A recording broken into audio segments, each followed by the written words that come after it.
Hi friends, আশা করি তোমরা সবাই খুব ভালো আছো। আমরাও খুব ভালো আছি। আজকে আমি হঠাৎ বেলভিউ নার্সিংয়ে পুলিশের সাথে দেখা করতে যাচ্ছি। পুলিশ আমাকে বেলভিউ নার্সিংয়ে ডেকেছে দেখা করতে।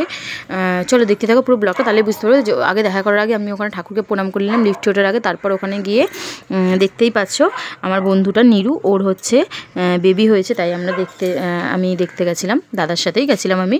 তা দেখা টাকা করে অনেকক্ষণ গল্প করলাম। গল্প করার পর বসে আবার বাবুকে দেখতে দিয়েছিল, মানে দেখতে বলতে কোলে নিতে দেয়নি, নার্সারিতে রেখেছিল ওকে, শুধু কাছের মানে এপার থেকে দেখতে পেয়েছি।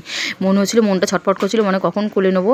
আগে ছোটো বাচ্চা নিতে একটু ভয় লাগতো, বাবু হওয়ার পরে মেয়ে হওয়ার পরেও ভয় লাগতো, তা মানে নিয়ে একটা অভ্যাস হয়ে গেছে। কিন্তু বাবু হওয়ার পরে এখন হচ্ছে মনে হয় যে নিতে পারি পুরো ভালোভাবেই, মোটামুটি জেনে গেছে অনেক কিছু। তারপরে গল্প করে দেখে ওখানে সার্ভিস তো আমার খুব ভালো লেগেছে, খুব সুন্দর, বেশ পছন্দ হয়েছে আমার।